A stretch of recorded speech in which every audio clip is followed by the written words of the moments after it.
Hi, I'm Jenny Barker of newmenaturally.com. I'm a naturopath and health educator. I help people improve their health by discovering if they have food intolerances.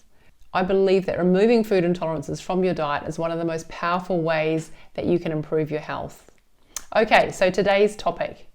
Can I have more than one food intolerance? So can you be reacting to more than one food? And the reason that I've chosen this topic is because I know there's a number of you out there that have removed one food from your diet and maybe your symptoms have changed, maybe they haven't. But I just wanted to let you know that yes, you can have more than one food intolerance, and it is very, very common. It's actually very rare to just be intolerant to one food. You know, as a naturopath, I test all of my clients for food intolerances using kinesiology, and it is very rare that people will only have one food that they would need to remove from their diet. And most people will have multiple foods that they are reacting to.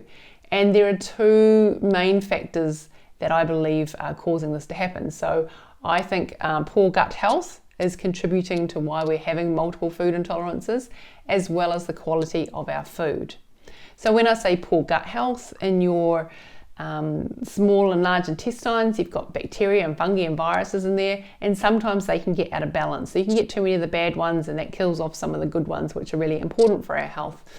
Some people also have something called leaky gut, where we get holes in the intestines of our wall, and then the foods start to go directly into the bloodstream rather than being processed properly through the cells.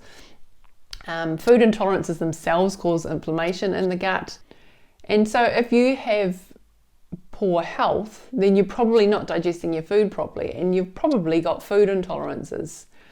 So the second factor that I believe is contributing to so many people having multiple food intolerances is the quality of our food. Some of our food has been modified so that it grows quickly and it's resistant to bugs. Some of it gets sprayed, or it gets bleached or chemically treated. And so if the soils don't have the nutrients in them, then they're not going to be in our foods. So I believe that the food that we're eating these days is not the same quality as the food that our grandparents would have had. And so therefore we're not getting the nutrients that we need. In his book, Wheat Belly, William Davis says that the wheat that our mothers used for baking even just 40 years ago is a distant relative from the modern wheat that we are eating these days. So yes, it is very common to have more than one food intolerance. In fact, it is very, very rare just to have one food intolerance. And remember that food intolerances are very common, particularly for people with poor health. So you may be getting digestive issues or symptoms such as bloating or reflux or gas or diarrhea or constipation or abdominal pain. Other common symptoms of food intolerances are pain, things like headaches or migraines or joint pain, stomach pain, muscle pain, or you may be getting low moods or anxious, or fatigued. Fatigue is a really common one, or brain fog. So these are all common symptoms of food intolerances.